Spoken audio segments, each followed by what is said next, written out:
Nosotros comenzamos con el NOS, fue obviamente ante las PASO, el año pasado en marzo. A las 2 semanas de comenzar con el NOS, nos dan el dato de Ignacio de que él iba a ser el abogado que nos iba a estar asesorando. Cualquier duda no la teníamos que sacar con él.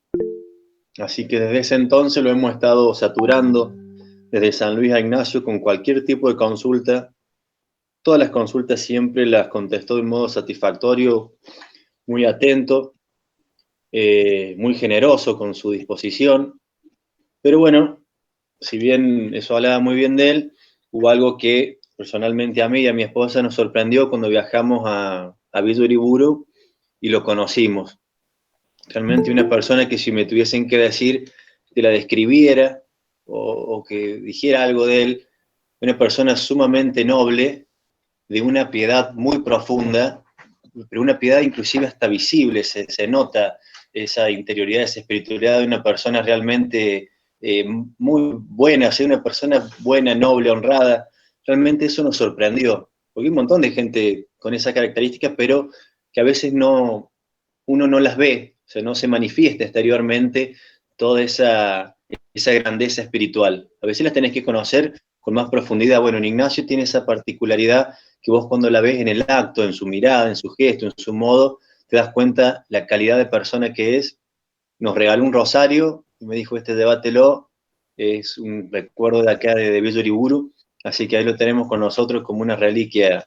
Realmente fue conocerlo a él, a su hermana, algo que nos ha servido y nos ha engrandecido, inclusive personalmente como persona, ver esta calidad humana. Bueno, en el orden profesional, Ignacio es abogado, es magíster en Derecho Empresarial.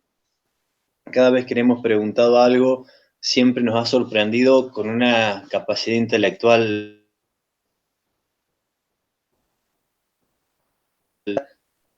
prácticamente acompañada de una clase, donde aprendíamos muchísimo, más allá de lo que le preguntáramos, nos daba todo un contexto muy completo de todo lo que le preguntamos, las cuestiones técnicas y de cualquier tema. Mire que le hemos preguntado hasta de economía. Todo Ignacio siempre ha respondido con una altura y una grandeza realmente impresionante. Así que cuando empezamos a armar este ciclo para este año, dijimos, bueno, uno de los temas fundamentales que tienen que tener nuestros dirigentes es cómo funciona el Congreso. Tienen que saber cómo se forma una ley, cómo está estructurado internamente, qué leyes entran por cada una de las cámaras, qué por iniciativa popular. Bueno, todo el funcionamiento interno del Congreso y también algo de la actualidad, de cómo se está hoy desarrollando esta actividad parlamentaria. Y obviamente el indicado era Ignacio Uriburu. Así que le pedimos que nos dé esta clase, accedió de muy buena gana y con mucho entusiasmo. Así que bueno, es papá también de 4 hijos, padre de familia. Así que bueno, Ignacio, muchísimas gracias, no solo por la charla, sino por todo lo que nos ha brindado y seguramente nos va a seguir brindando porque está en su naturaleza el darse. Bueno, muchas gracias, los dejo con él. Gracias, Sebas. Lo tomo como un elogio a mi madre y a mi padre, porque lo que soy yo es el fruto del esfuerzo de ellos. No mucho más. Bueno, yo soy abogado, soy magíster en Derecho Empresario, tengo una maestría en Derecho del Trabajo también en la Universidad Austral, una maestría en Derecho de Economía de la UBA. Yo estoy por ir a cagar a patadas a mi perra. Para un poquito la guardo. Un segundo.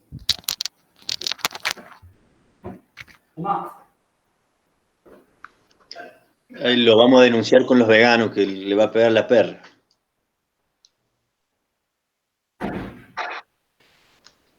Pegue, Uriburu, pegue al perro, pegue.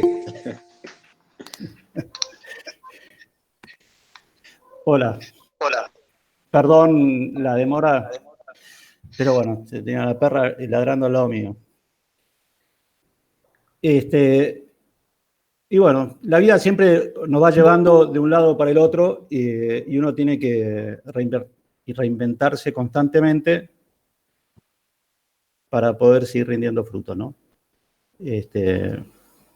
Nosotros habíamos hablado la charla anterior sobre el rol de nuestros candidatos a nivel de los consejos escolares, de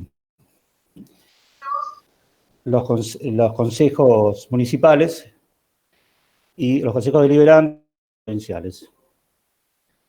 Esta charla debió ser parte de eso, no llegaba por el volumen de temas que teníamos que tocar, pero se integra con eso.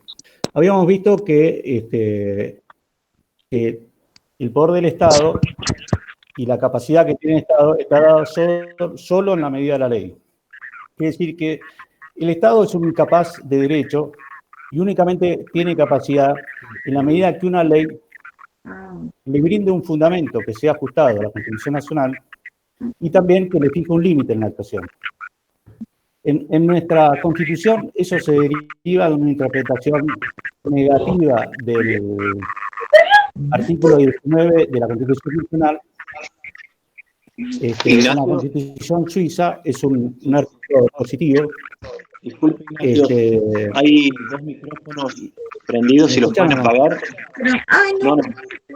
Pablo, Ignacio, a ver, si pueden apagar los micrófonos. Pues lo tapan. Pablo e Ignacio están con los micrófonos prendidos. A ver. Con el micrófono estás vos, está Silvia Saraví. Ahí está Julio silenciándolos. Ahí estamos. Listo. ¿Seguimos? Sí, entonces, sigue nomás. Les había dicho que el Estado es un incapaz de derecho que solo puede actuar en la medida de una ley que le brinde un fundamento para su actuación y le fije un límite. En la Constitución nuestra se deriva de ese razonamiento, esa conclusión se deriva de una interpretación a contrario sensu del artículo 19, que le confiere la capacidad al hombre, a la persona humana, y que en la Constitución suiza está escrito en forma afirmativa, dice que el Estado solo puede actuar en esa medida. La característica del sistema nuestro, que es un republicano y federal de gobierno, está dada por una clara división de poderes, que para ello la Constitución le confiere a cada poder un cometido específico. A uno en la administración, a otro poder le da la facultad de legislar y al tercer poder la facultad de juzgar.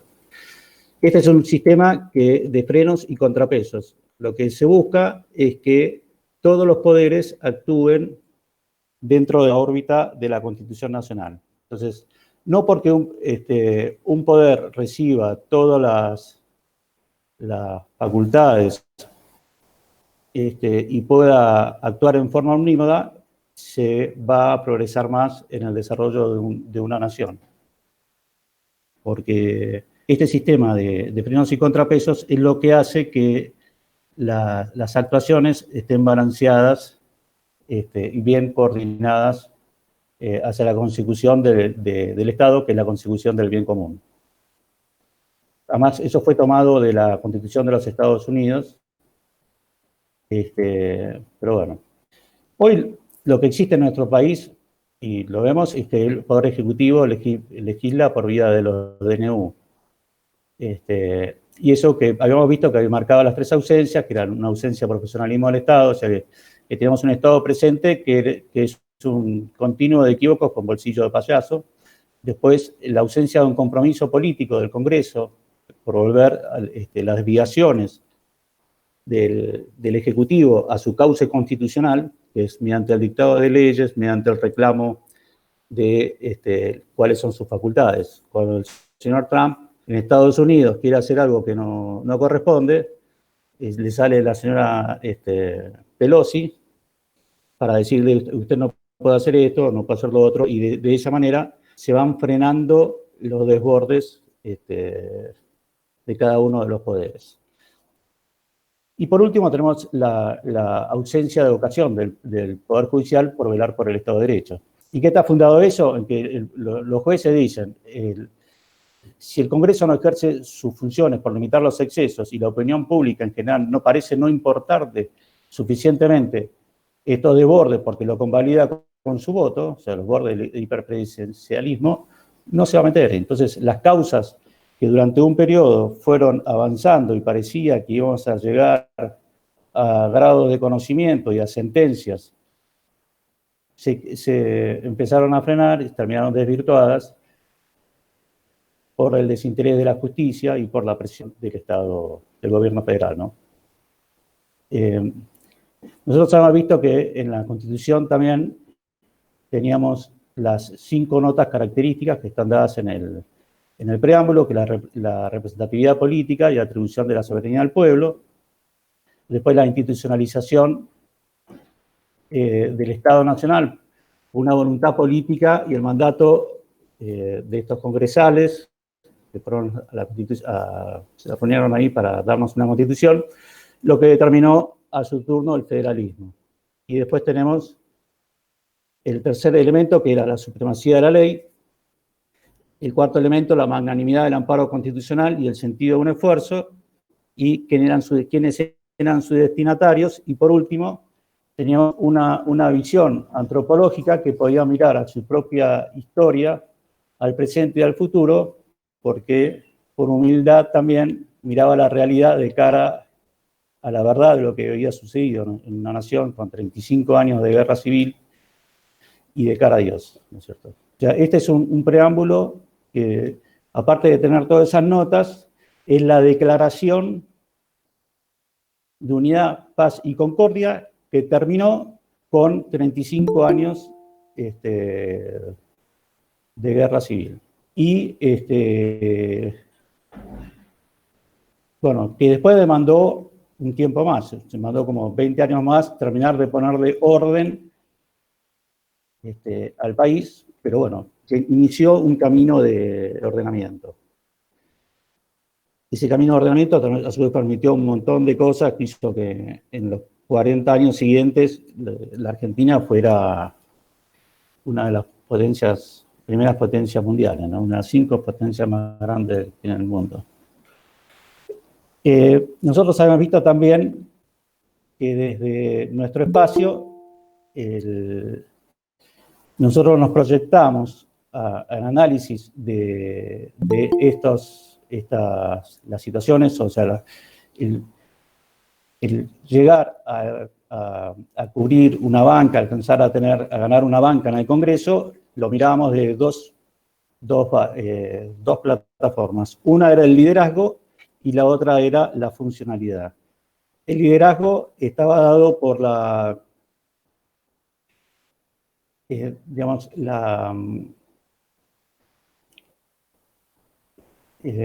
por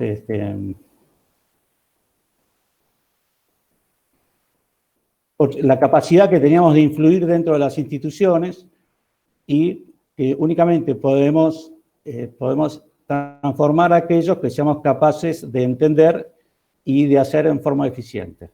Eso es el liderazgo que nosotros reclamábamos, también que vamos a poder gestionar, que es delegar, incentivar, motivar, informar a la comunidad, cómo vamos a dar eficacia y eficiencia a la labor rutinaria de nuestros grupos de trabajo, que vamos a trabajar con una agenda, que diferenciar las urgencias y las prioridades perfectamente, que no ser reactivos, sino ser proactivos, no perder el tiempo en internas y ser siempre muy realistas de lo que nos está pasando. O sea, no podemos ser los comentaristas de la realidad, sino ser las personas que se están preparando para transformar el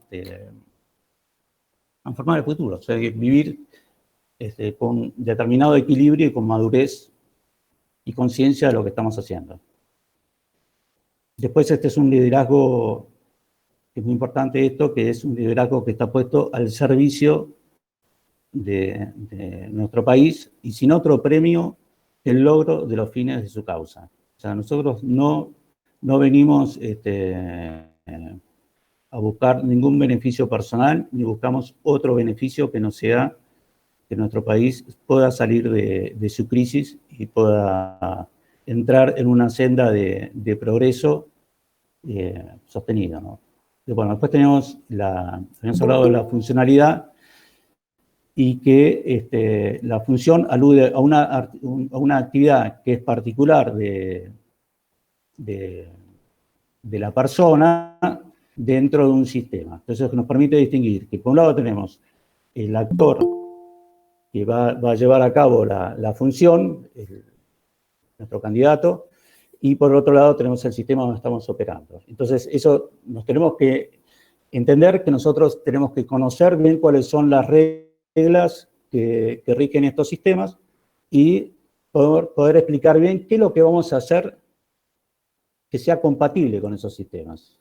Entonces, el conocer el funcionamiento del Congreso, cuáles son sus atribuciones, cómo es su estructura, su organigrama interno, nos va a permitir a nosotros adentrarnos o poder empezar a madurar qué es lo que vamos a poder hacer el día de mañana o a partir del 2021, si es que alcanzamos, y ojalá que sí, Dios quiera que sí, escaños en la Cámara de Diputados, ¿no?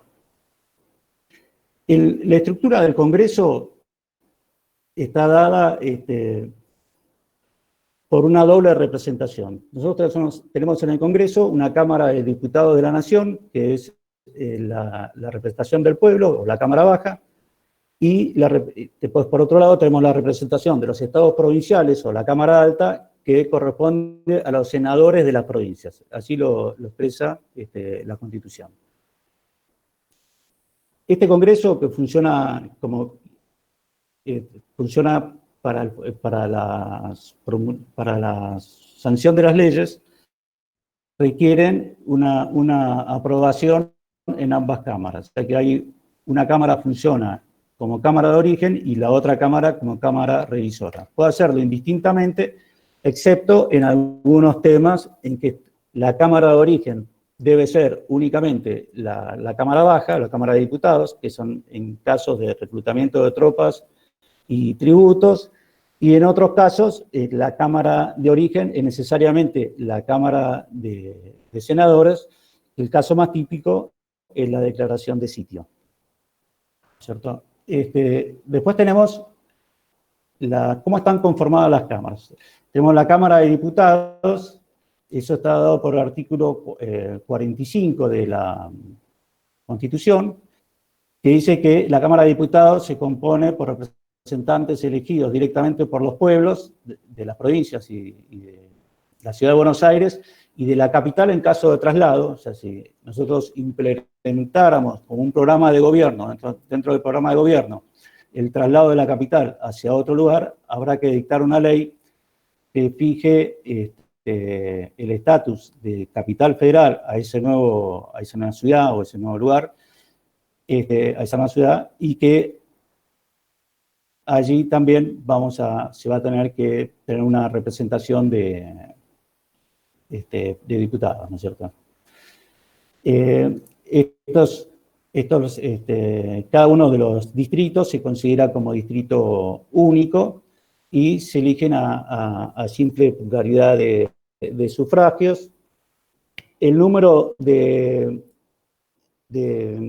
diputados se elige por una ley que es la 22.847, que es 1 por cada 161.000 habitantes o fracción no menor de 80.500.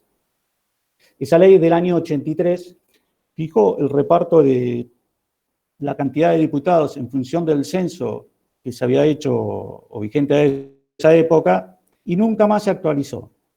Y eso determina que, por ejemplo, a la provincia de Buenos Aires le faltan 20 diputados y a la provincia de Santa Cruz le sobran 2 y a otras provincias, digamos, hay un cierto desequilibrio en la Cámara de Diputados, donde hay una mayor representación por las provincias chicas que en realidad le corresponde.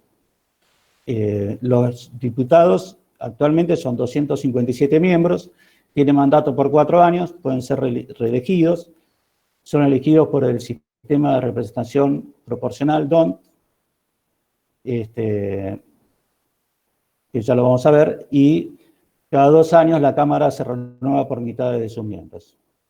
Después tenemos que, para ser diputados, hay que tener la edad de 25 años, tener 4 años de ciudadanía o ser natural de la provincia que lo elija o con 2 años de residencia inmediata en ella. Es decir, que Juan José, que nació en Capital Federal, puede ser, el año que viene, podría postularse tanto por la Capital Federal, donde nació, o por la provincia de Buenos Aires, donde tiene más de 2 años de residencia en esa jurisdicción, ¿no? La distribución de diputados de la provincia, bueno, yo después se lo voy a pasar, pero digamos, la Capital Federal tiene 25 diputados, va a renovar 13, va a necesitar 200.000 votos, entre 170.000 y 200.000 es el número exacto si votaran todos los electores.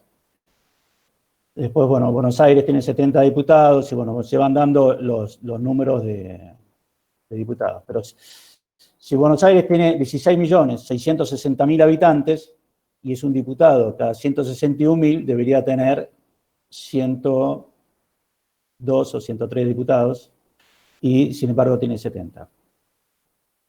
Catamarca, que tiene 400.000 habitantes, tiene 5 diputados y por 161.000, obviamente, le están sobrando 3. Tiene 3 de más, ¿no? Para mostrar algunas asimetrías que tiene la ley. Y bueno, esto con el tiempo habrá que pensarlo, si nosotros queremos tener una representación, o si, como comentaba Juan el otro día, no se está dando la retribución a las provincias que no hacen nada por generar la erradicación de personas en sus territorios. O sea, hoy las provincias están muy cómodas porque gozan de una coparticipación, y bueno, se dejan llevar por una deriva y no hacen nada por mejorar su estatus. No hablo de todas.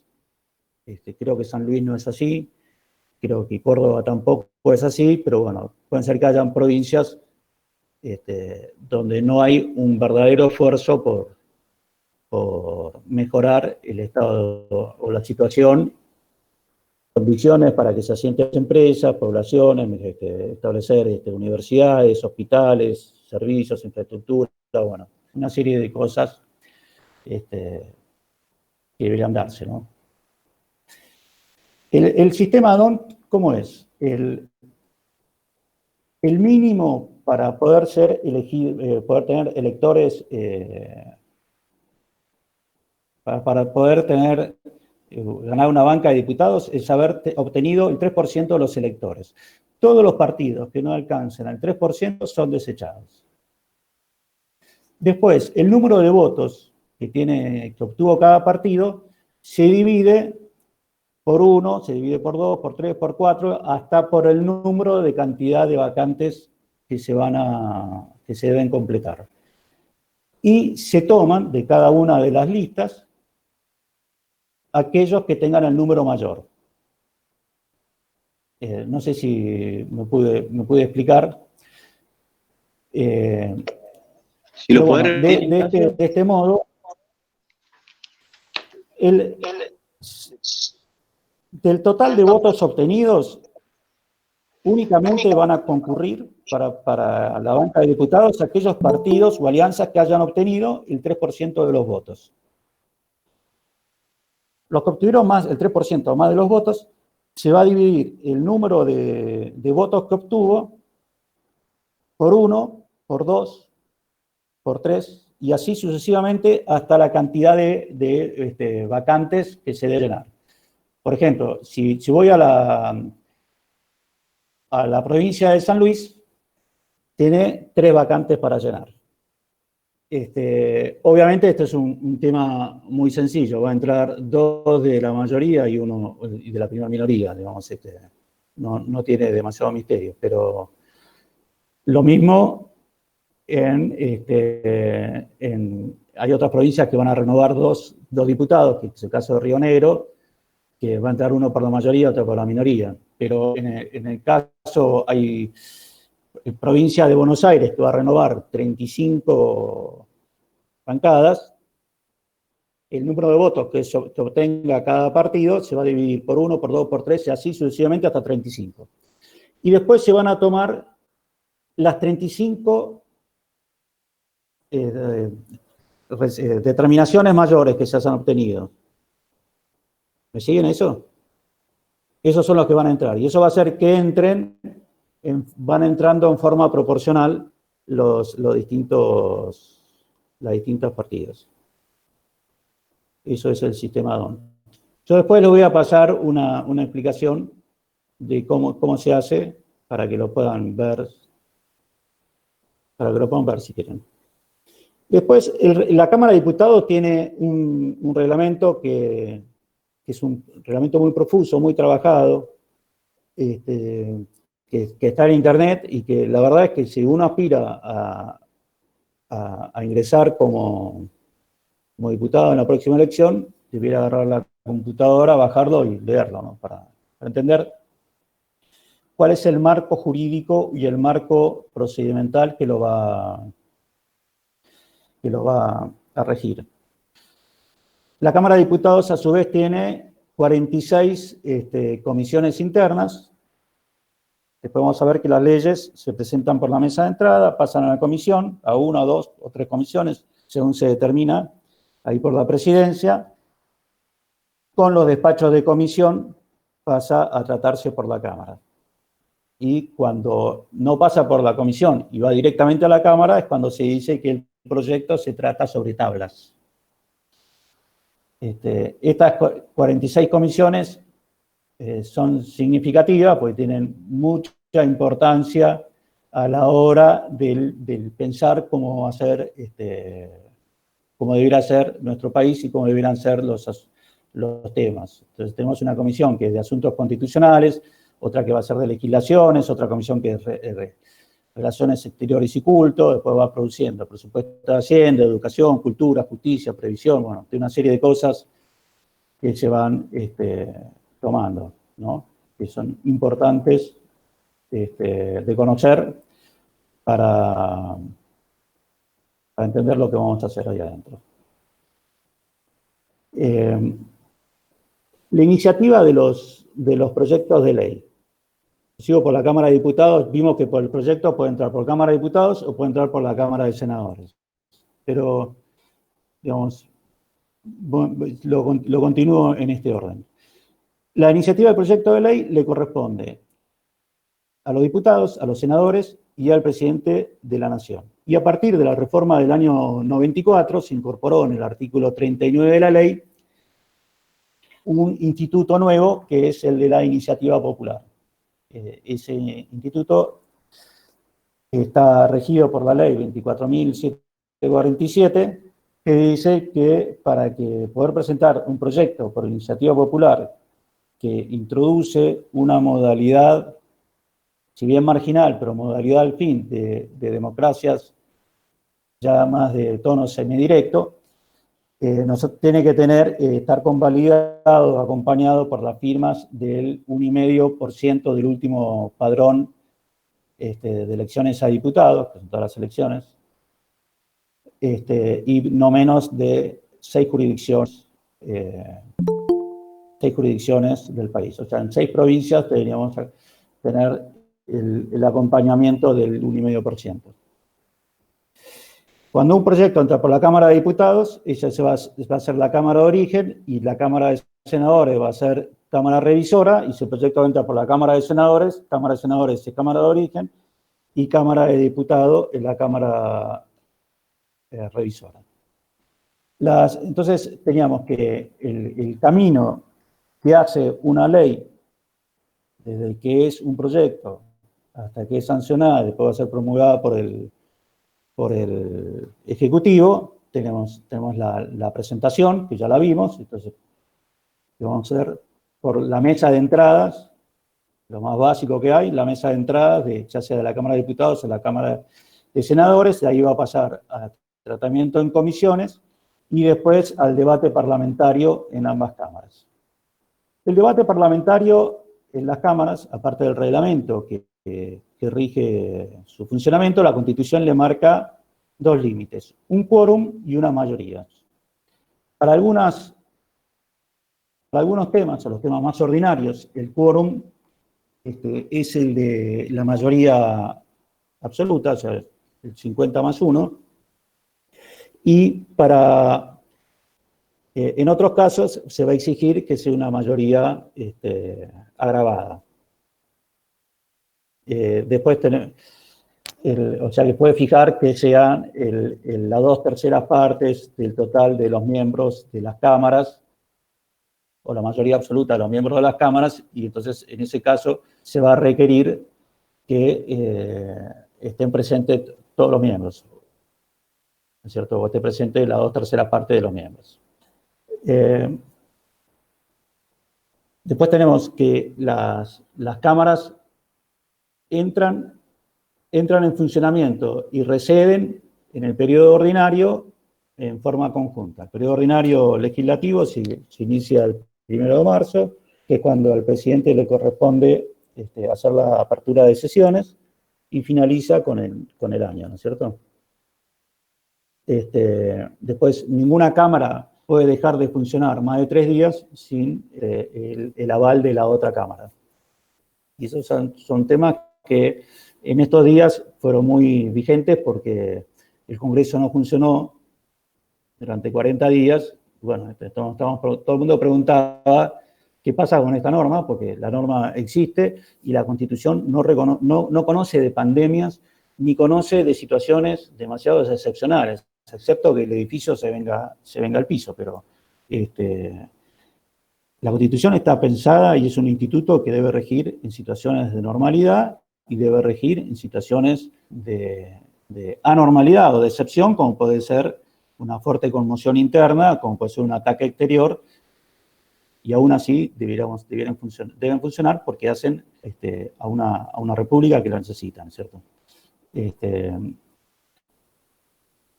Pero bueno, después vimos que las mayorías también son simples o calificadas, o sea, son la mayoría absoluta de los miembros presentes, o una mayoría cualificada, que van a ser 2/3 partes de los miembros de las cámaras. Me había olvidado decir que una vez que se establece el quórum debe estar vigente al momento que se inicia la sesión. Si el quórum en el medio puede el número bajar el quórum, pero al momento que se inicia la sesión y al momento de la votación tiene que estar dado el quórum, y esa es una cuestión que el presidente de la Cámara lo va a informar. Los sillones antes tenían y ahora también debe tener, no sé cómo es el sistema, pero tenían, por su peso, se establecía que estaba el diputado presente, y de ahí viene el caso, no sé si ustedes se acuerdan, del diputrucho. Que fue un tipo que lo sentaron en un lugar porque necesitaban dar un quórum determinado a una ley que no se daba. Bueno, eso fue un escándalo y hasta el día de hoy se recuerda como el diputrucho. Entonces, habiéndose verificado la existencia del quórum y obtenido las mayorías que establece la Constitución, el proyecto se considera aprobado. Puede ser aprobado en general y después en particular, o aprobado totalmente, y pasa a la Cámara Revisora. Después en la Cámara Revisora vuelve a tener el mismo tratamiento, y puede ser que la Cámara Revisora apruebe el proyecto, entonces se sanciona el proyecto por una fórmula que tiene la Constitución, y el proyecto pasa al Poder Ejecutivo para su promulgación. Puede ser que la Cámara Revisora rechace el proyecto, y en este caso el proyecto no puede volver a tratarse en las sesiones de ese año. Puede ser que la Cámara Revisora apruebe en general el proyecto y le establezca algunas modificaciones, entonces vuelve a la Cámara de Origen, y en ese caso ya empieza a funcionar las mayorías agravadas. La Cámara de Origen puede convalidar las modificaciones que le estableció la Cámara Revisora o insistir en la redacción originaria, y se alcanza determinadas mayorías, las 2/3 partes, que no lo alcanza la Cámara Revisora, el proyecto tiene que salir como lo estableció la Cámara de Origen y no como lo propuso la Cámara Revisora.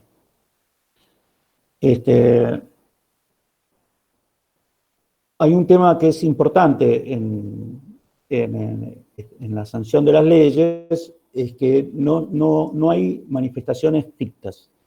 La voluntad de los congresales debe manifestarse siempre en forma expresa, y eso lo fija la ley. Así que no hay situación de dice, bueno, ¿quién se opone a esta norma? Y no es levantar las manos. ¿Quién aprueba la norma o quién rechaza la norma? Y tiene que haber una manifestación expresa y de carácter positivo. Bueno, después, una vez que se aprobó por ambas cámaras, el proyecto pasa para su promulgación al Ejecutivo, y el Ejecutivo ya se completó el proceso legislativo. Entonces, el Ejecutivo, ¿qué puede hacer? Lo puede promulgar, lo publica en el boletín oficial, y después, por el artículo 5º del Código Civil y Comercial, al 8º día, si la ley no fija un momento especial, entra en vigencia. También puede vetar la ley, que lo puede hacer en forma total o parcial. Si el veto es parcial, puede promulgar la parte, pero siempre que no cambie el espíritu del proyecto sancionado por el Congreso.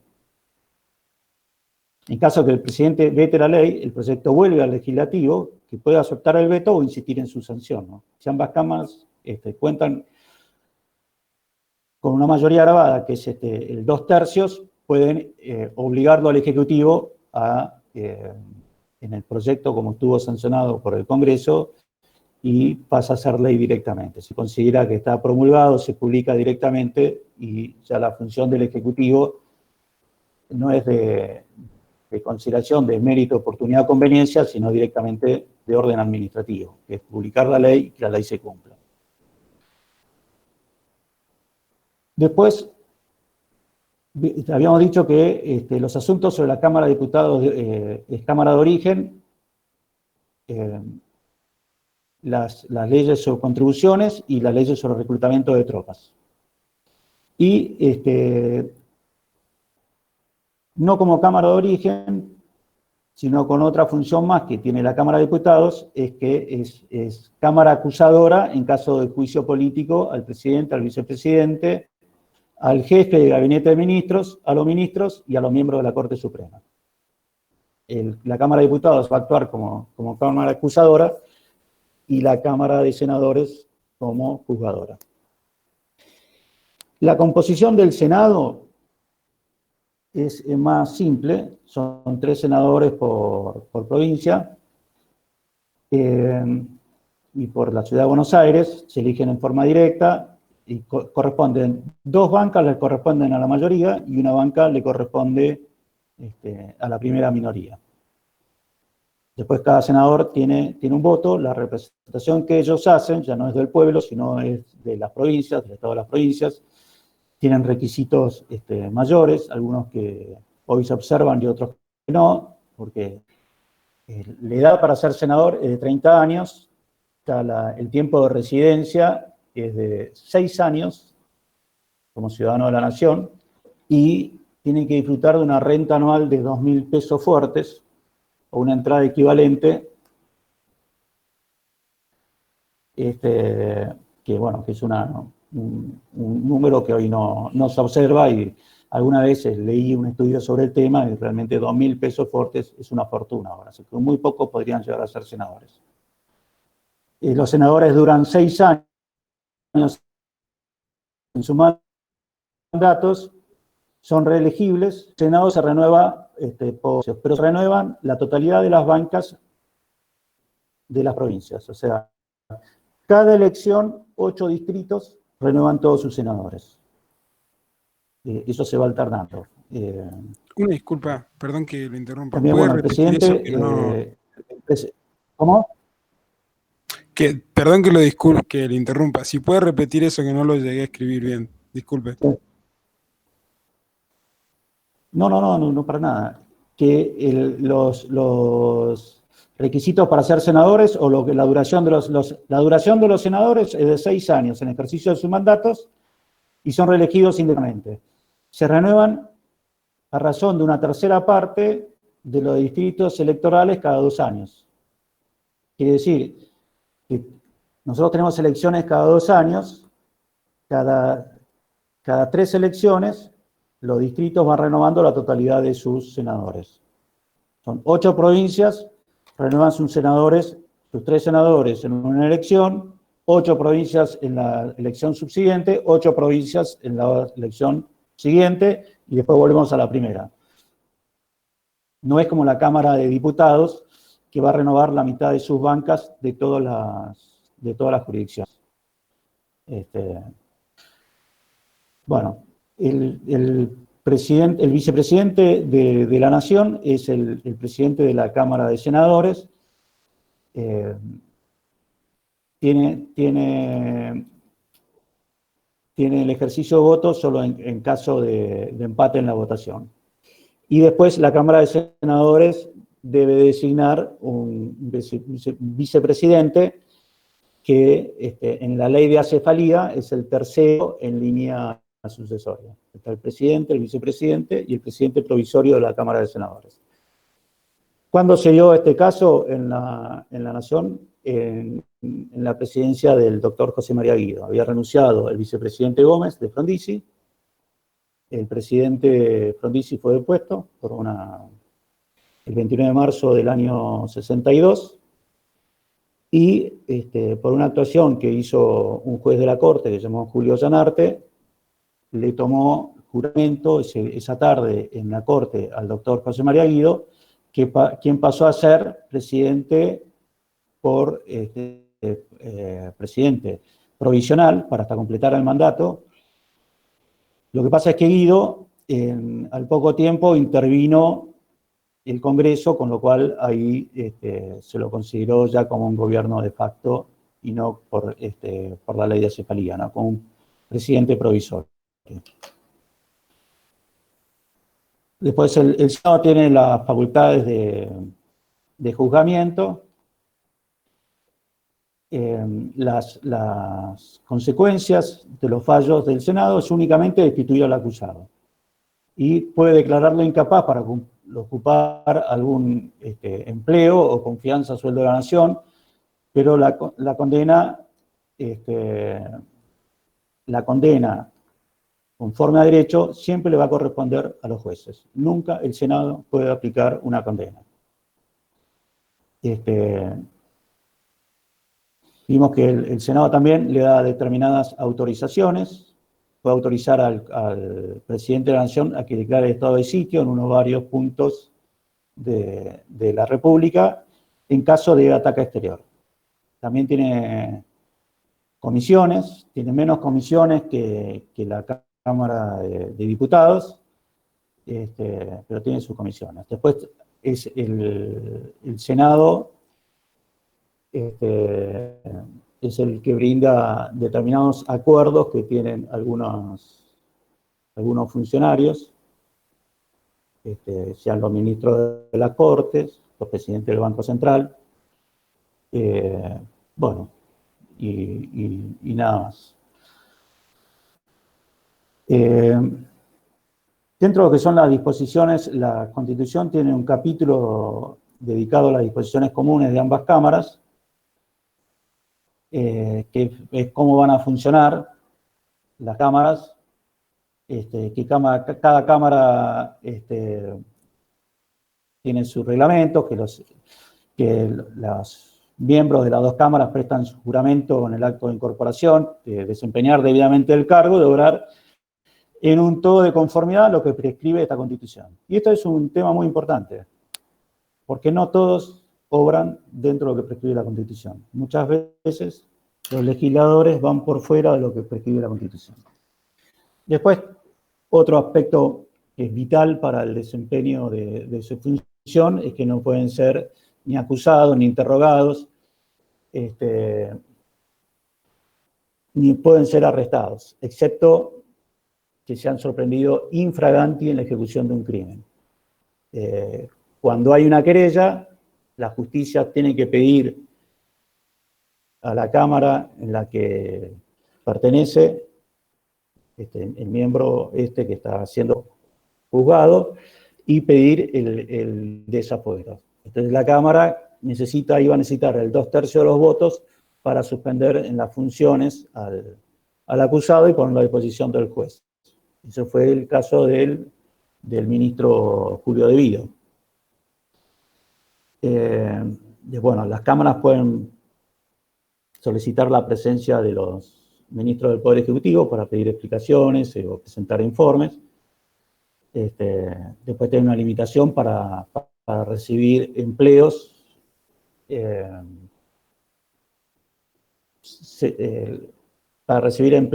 de ocupar otros empleos, como ser designados como diputados, o desempeñarse en el Poder Ejecutivo y sin el consentimiento previo de la Cámara respectiva.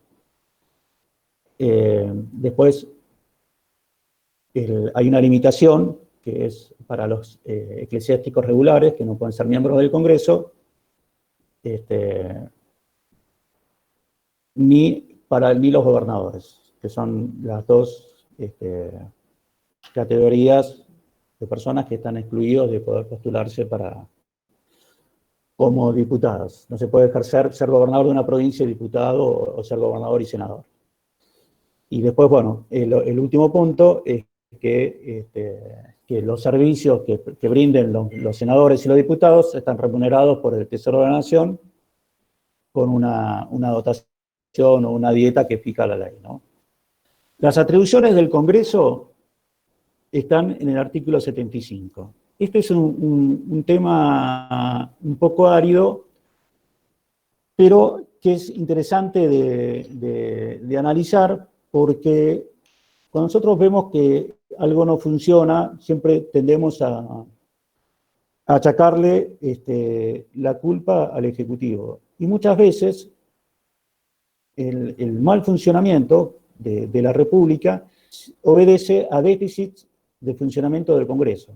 Entonces, a un Congreso que esté funcionando bien dentro de sus ámbitos y competencias, nosotros nos evitaríamos un montón de situaciones nefastas que estamos viviendo actualmente, ¿no es cierto? El Congreso tiene facultades, primero va a dictar los códigos, va a legislar en materia aduanera y va a imponer las contribuciones. Hay una modalidad para imponer las contribuciones. Bueno, esas contribuciones, hay después todo un mecanismo de coparticipación, que es con las provincias. El modo que ha sido ejercido hace que el día de hoy tengamos cerca de 160 impuestos para las personas físicas y como 50 más para las personas jurídicas, que es un descalabro, ¿no? En 5 impuestos se reúne el 80% de los ingresos, en 6 impuestos más el 10%, y en 140 impuestos, 145 impuestos, el otro 10% de las rentas que se obtienen. Pero es verdaderamente un galimatías, y para los profesionales, soy abogado de empresas, cada vez que me toca analizar un tema de una inversión, un tema donde hay aspectos tributarios, leer las leyes impositivas es meterse en un lugar que es muy, muy, muy difícil de entender qué es lo que se está tratando de decir o cuál es el hecho imponible que se está agravando, o cuál es la medida del cumplimiento o la medida como para poder decir no quiero incurrir en esta ley. Entonces, esto es un gran problema que tenemos, no tenemos leyes claras en materia tributaria.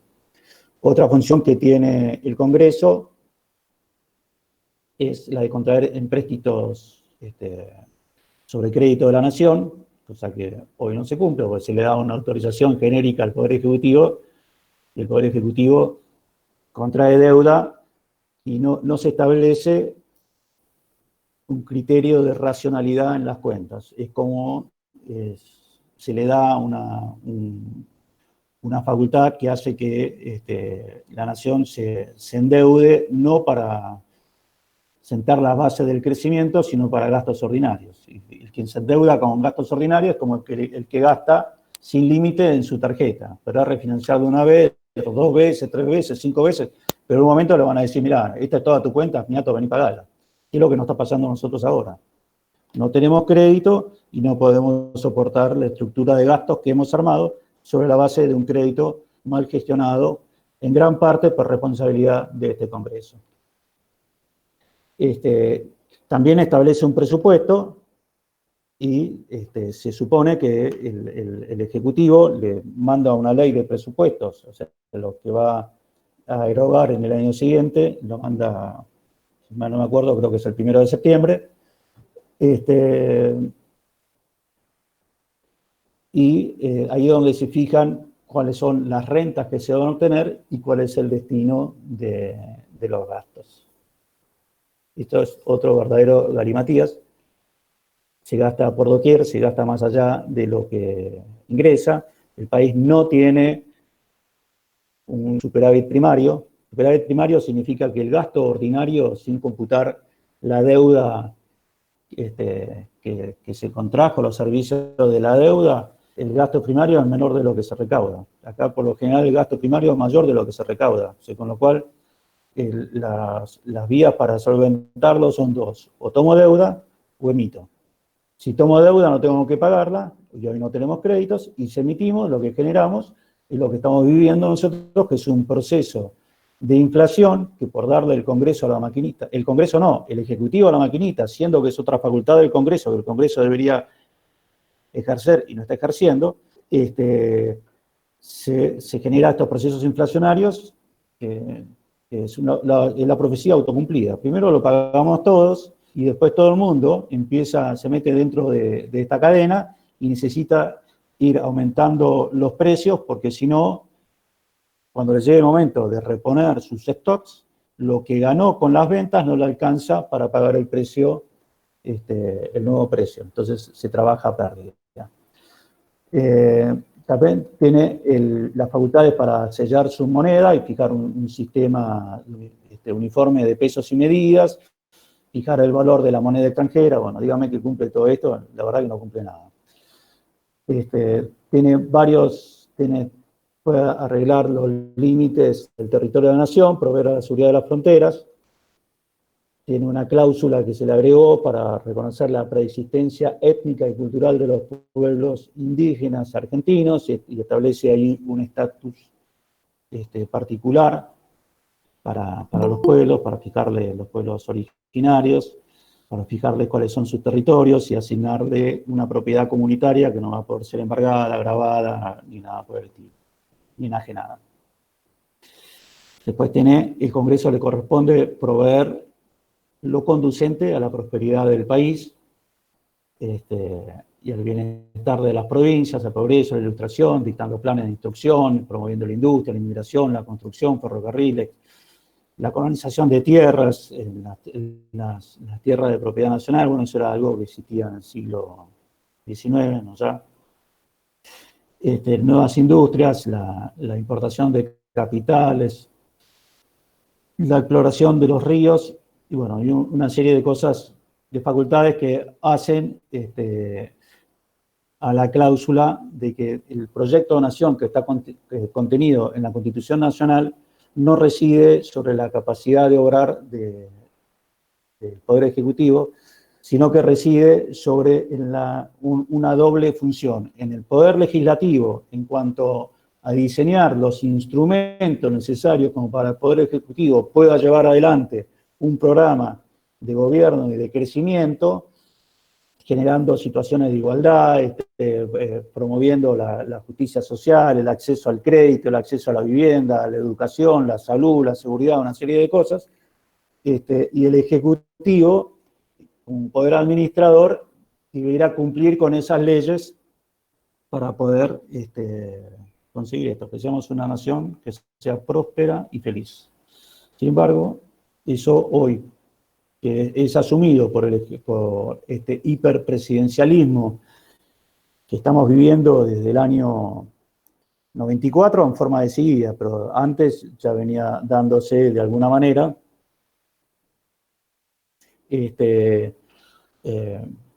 haga que nosotros estemos en una constante crisis que no podremos salir adelante.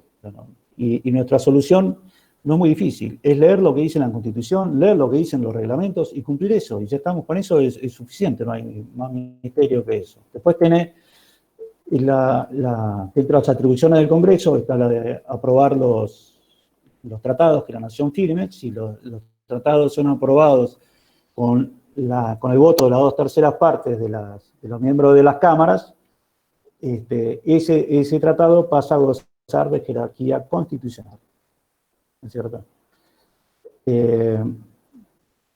Bueno, otra función muy importante es que el Congreso es el que le da la autorización al Poder Ejecutivo para declarar la guerra o hacer la paz.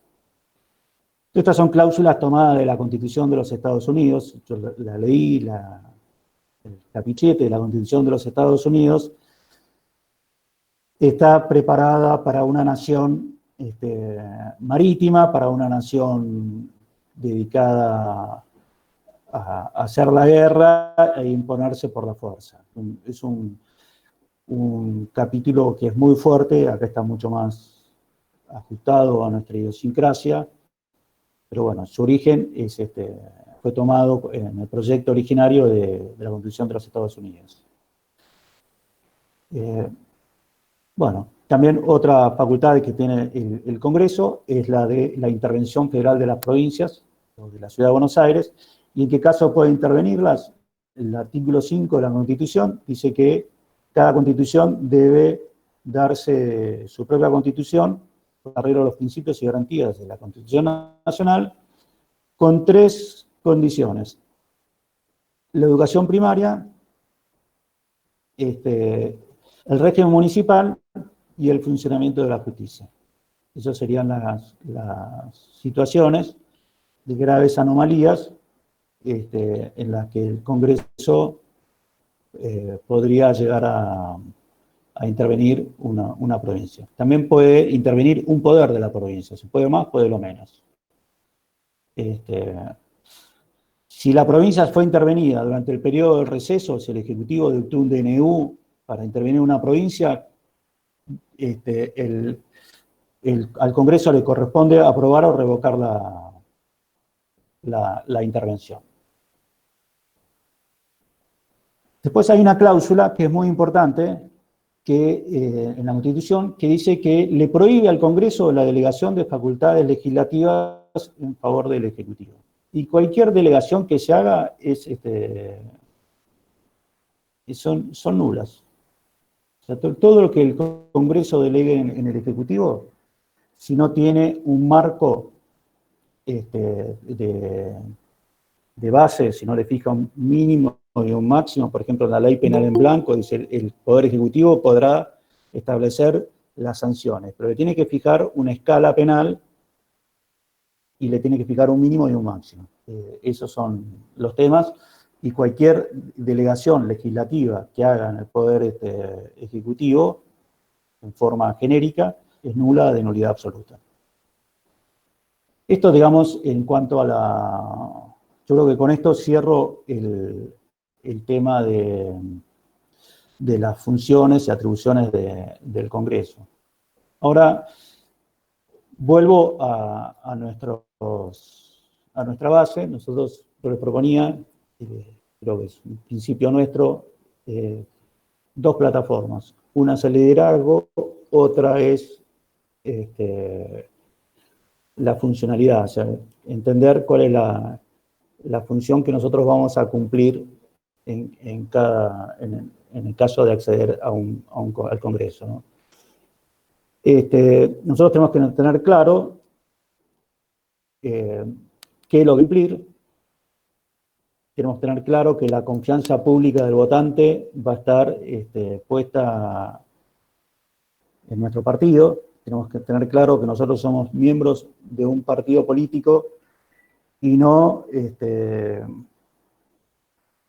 legisladores autómatas que nos lanzamos desde nos, pero que después somos nosotros por nosotros mismos. Eso no va a ser así. No debiera ser así. Bueno, ¿qué es lo que pasó hasta ahora? Y esto es un punto muy, muy, muy importante. El de tener que prepararnos. Porque uno puede tener muy buenas ideas y tener gestos que sean muy nobles y saludables, pero que si no están complementados por una estrategia, por una táctica, por una solidez argumental y por una decisión personal y capacidad para llevarlo adelante, se termina frustrando. Entonces, ¿qué es lo que pasó? Hubieron muchos intentos de mejorar la situación institucional, de mejorar la República, de darle cauce a las crisis nuestras, que no son de ahora, sino que son de larga data, pero que parten de una concepción de tipo teórico que no se hace cargo de la realidad. Entonces, que ante el primer embate, como que estas cuestiones se frenan. Se frenan quedan pospuestas para un mejor momento, porque realmente quienes las quieren encarnar no saben cómo llevarlas a cabo. Y lo que yo les quiero decir es que nosotros nos tenemos que preparar para hacer ese mejor momento. O sea, detrás nuestro, detrás mío, están mis hijos armando el bolso. O sea que nosotros somos la última oportunidad, o por lo menos así lo vivo, como para desequilibrar esta batalla de orden cultural y política, para poder rescatar nuestro país y poder retomar la senda del crecimiento sostenido. Porque si no, nosotros con declarar las cuestiones y no hacernos cargos de la necesidad que tenemos de hacer sacrificios y meternos en el barro y comprometernos, involucrarnos, pase lo que pase, al costo que sea, nos va a llevar necesariamente a una situación de fracaso, ¿no es cierto? Yo por lo menos es así como lo veo, ¿no?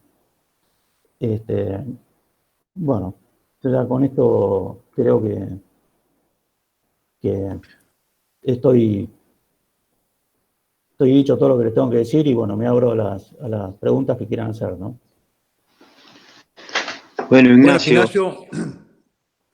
Hola, no prendo el video para tener mejor audio. Ignacio, espectacular tu exposición. Un sábado de la noche, tener casi 40 personas en forma sistemática, escuchando hablar de cómo se hacen las leyes en este país, me parece que no hay ningún espacio político que lo tenga. Y yo la verdad que me siento absolutamente orgulloso de que haya casi 40 personas escuchándote atentamente de cómo se hacen las leyes en este país. Dentro del auditorio está Gonzalo Echenique, de Jóvenes Nos San Luis. Hola Gonzalo, ¿cómo estás, querido? Y está, qué sé yo, Néstor, que fue constituyente de este país escuchándote. Así que la verdad que es un orgullo en todo este arco, bueno, Ignacio, tu exposición. Así que yo no quería dejar de expresar esto, es un orgullo tener casi 40 personas escuchándote.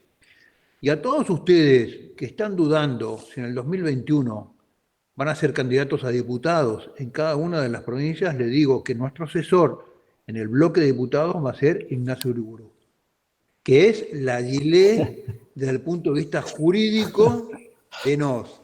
Así que a todo aquel que diga, ¿y cómo voy a hacer cuando vaya al Congreso? Bueno, va a tener desde el punto de vista jurídico el asesor que es Ignacio Uriburu en cada una de las bancas. Bueno, ahora los dejo hacer las preguntas que quieran. Muchas gracias. Ignacio, espectacular. Muy buena la clase. Yo le tenía una pregunta. Vidal Campos trae a colación en el Tratado de Derecho Constitucional, no recuerdo si Sí, él hacía mención al Pacto de San José de Costa Rica u otro tratado internacional sí. al cual Argentina adhirió, donde hay un artículo que dice que ninguna ley interna del país que adhiere a ese tratado puede ser superpuesta a la ley del tratado ese o de otros tratados internacionales. Por lo cual él pone que al sumarnos, o sea, al adherir a esta norma, nosotros perdemos la supremacía constitucional y en cierto modo la soberanía, porque estamos renunciando a que nuestra ley interna, la Constitución, esté por encima de los tratados internacionales. Nosotros decimos que están en un marco de igualdad. Sin embargo, esos tratados dicen que no hay ley interna que esté por encima de los tratados. ¿Qué pasa ahí?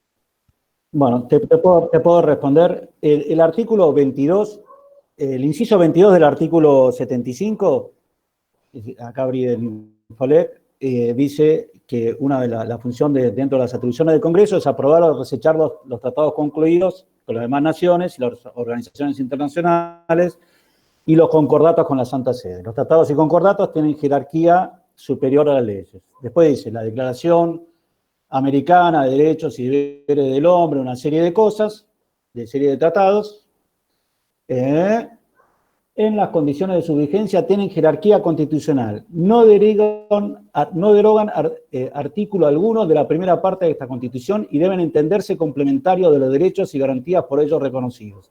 Quiere decir que el doctor Vidal Campos no está acertado en ese punto. Quiere decir que el mínimo inderogable está dado por la primera parte de la Constitución, donde se establecen los derechos y garantías, y que los tratados pueden mejorarlos, pero nunca empeorarlos. No sé si te respondí. Sí, perfecto, muy claro. Bárbaro. Acá María Marta Silva quiere hacer una pregunta. Si quiere hacerla, María Marta. Ahí ya estoy. Gracias, buenas noches a todos, Ignacio. Me quedé pensando en el tema de la iniciativa popular. Yo la verdad es que lo conozco el tema muy por arriba.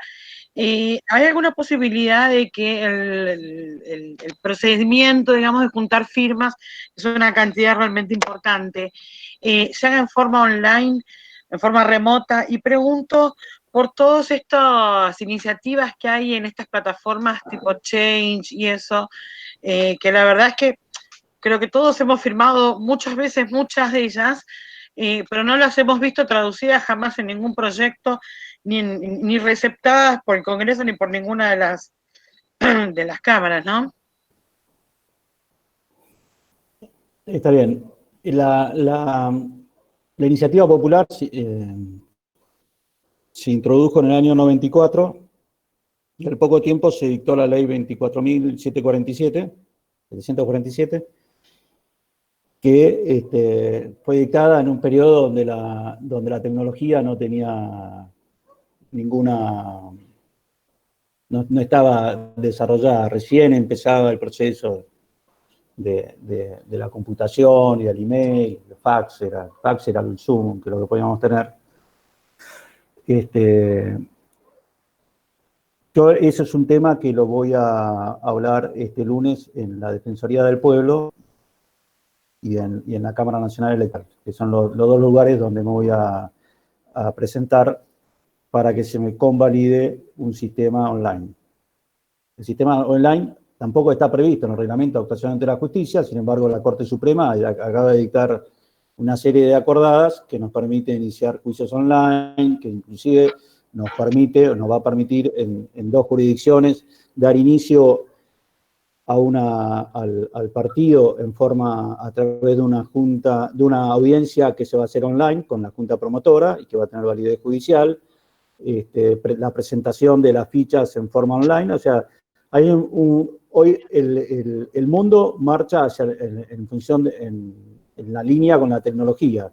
Creo que en este caso es igual. De otro lado, el punto está dado que el número de adhesiones, en la medida en que sea significativo, nosotros vamos a generar una presión, y esto se trata más que de una actuación jurídica, que es una actuación jurídica en sí mismo, pero que es una actuación jurídica que sostiene una actuación política. Acá lo que vale es lo que se pueda defender en los medios, porque si a estos sátrapas le vamos a dar a que se manejen de buena fe, nos van a llevar puestos nomás. Gracias. Es eso. Bueno, Néstor Gestari quiere hacer una pregunta también. Sí, gracias, Sebastián. ¿Me escuchan bien? Sí. Sí, perfecto. Sí. Bueno, Ignacio, felicitaciones. Los candidatos a diputados van a tener un excelente asesor, así que se queden tranquilos. La consulta es, si tenés como para refrescarnos la memoria, el tema del calendario electoral, de la fecha de presentaciones, de las listas, presentación de candidatos, primera vuelta, 1 de agosto, qué sé yo, más o menos. Sí, Son siempre la misma fecha, el calendario ¿verdad? electoral, sí, siempre la misma fecha. Es el segundo domingo de agosto y el tercer domingo de octubre. O el segundo domingo de octubre, no me acuerdo cuál de los dos. O sea, las PASO es el segundo domingo de agosto, no es discrecional para el gobierno, no es el gobierno si quiere llama, si quiere no llama, convoca las PASO, tendría que tener una autorización del Congreso porque la ley fija las primarias abiertas, simultáneas y obligatorias en el segundo domingo de agosto, y después 90 días antes tiene que estar ya el llamamiento, y hay todo un calendario que también va trabajando a tiempo de descuentos, que si es en agosto, 60 días antes tienen que estar presentadas las candidaturas, las alianzas, bueno, hay una serie de cosas, aprobación de boletas, etcétera.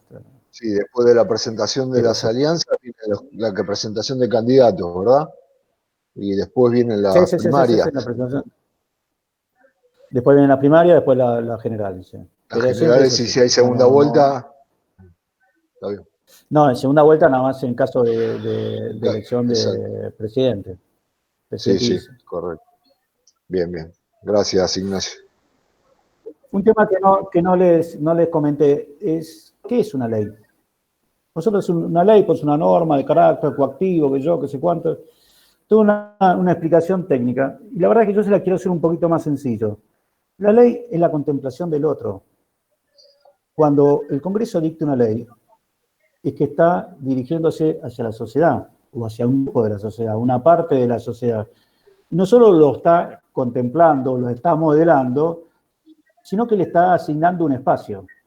Entonces, es muy importante que cuando nosotros vayamos al Congreso y nos hayamos puesto un traje para caminar al Congreso y estemos llegando al edificio y estemos apoyando nuestros zapatos en el primer peldaño de la escalera, que pensemos que nosotros al Congreso no venimos a hacer números matemáticos, venimos a contemplar la sociedad, venimos a modelar la sociedad, venimos a darle paz a la sociedad, venimos a sentar las bases de su progreso, a sentar las bases de su felicidad.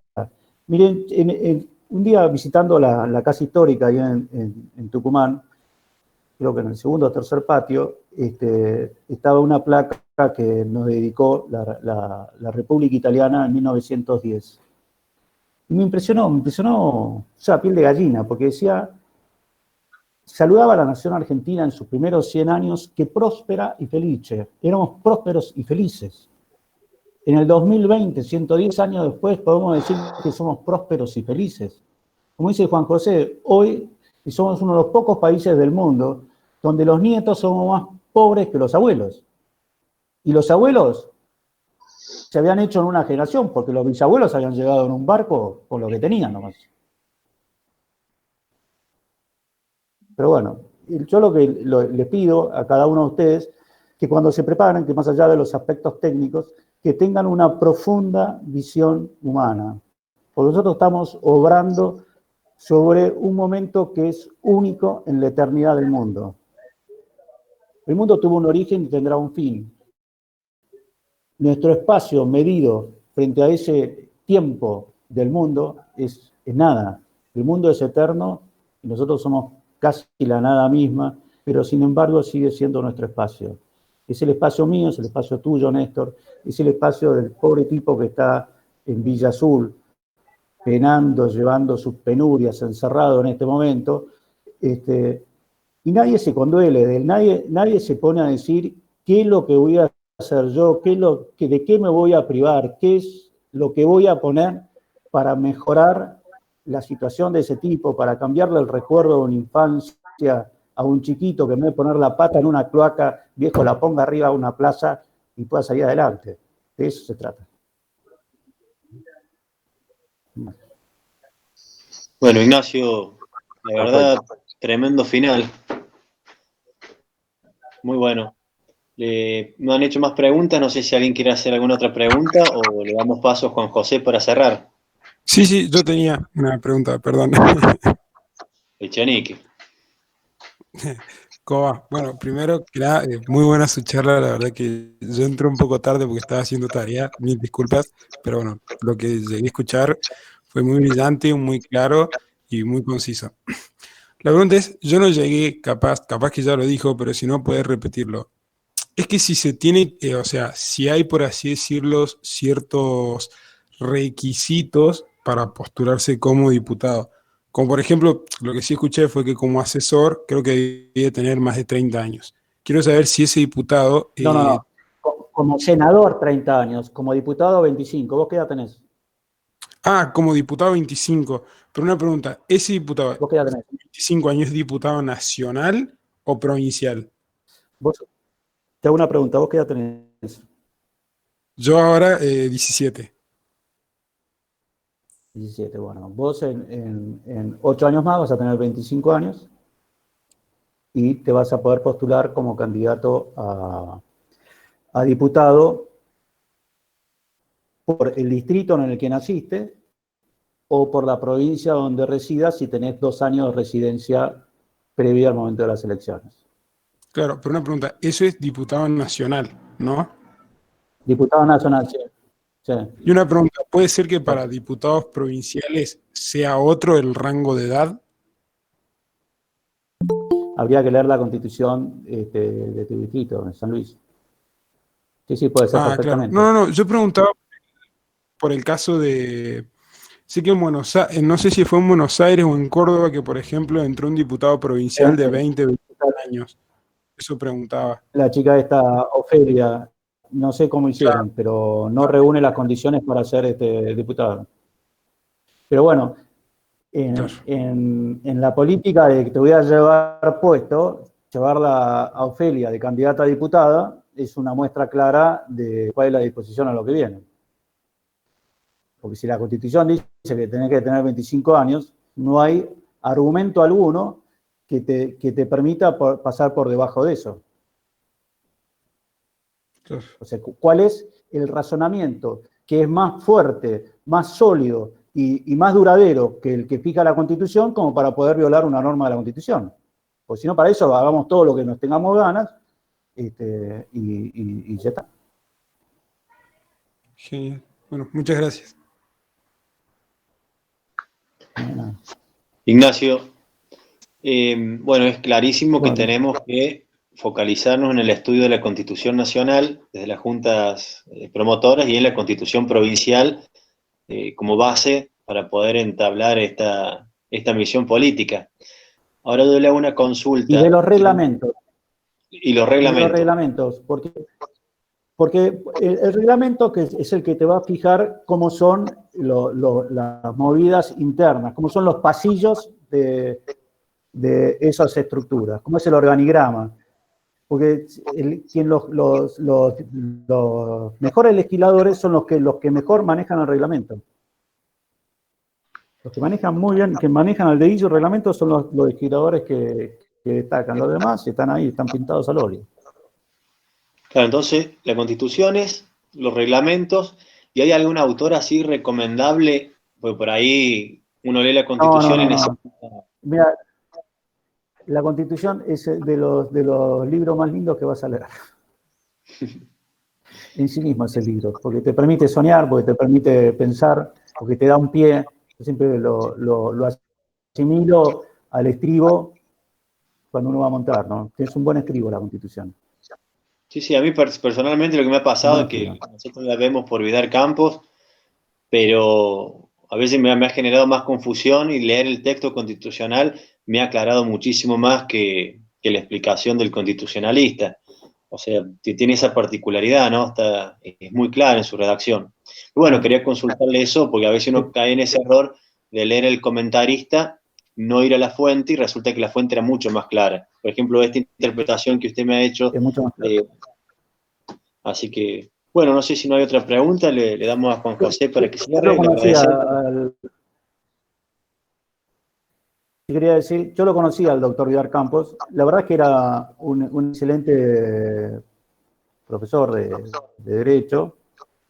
Era un tipo particular, no estaba en el normal de los profesores, era una categoría un poco aparte. Era un tipo lúcido, pero era un tipo que no dice lo que dice la Constitución, dice lo que él quería que dijera la Constitución. Sin embargo, hay que leer lo que la Constitución dice, donde la ley no distingue, no hace ningún distingo, ¿por qué lo vamos a hacer nosotros? ¿No? Ese es un principio básico del derecho. Entonces, el plantear el sometimiento de la soberanía del país a un orden internacional, por ahí a él le resultaba novedoso por la edad que tenía, porque era parte de una generación que había vivido la Segunda Guerra Mundial, que había vivido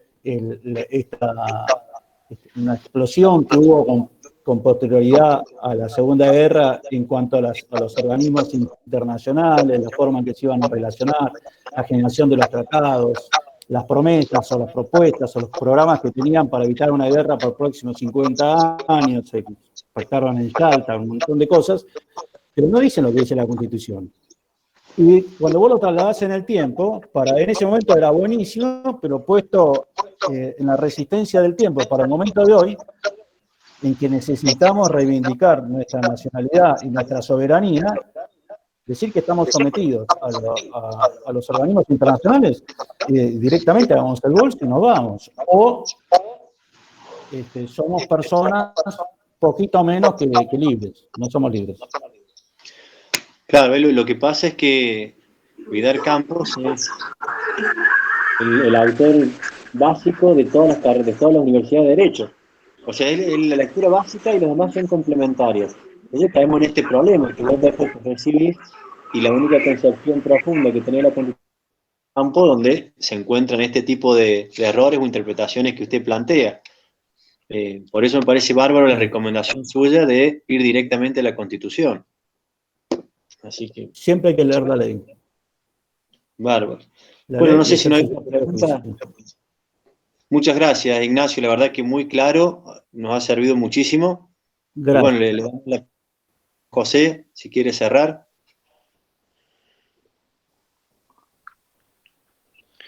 Ignacio, buenas noches. Hola, Pedro. ¿Cómo te va, Ignacio? Espectacular. Tuve que hacer una pequeña interrupción por un problema familiar, pero bueno. El reglamento de la Cámara de Diputados, ¿se puede bajar por internet? Reglamento de la Cámara de Diputados ya aparece. Tiene 120 páginas y el de la Cámara de Senadores 140, pero hay que leerlos. Todos hay que leerlos.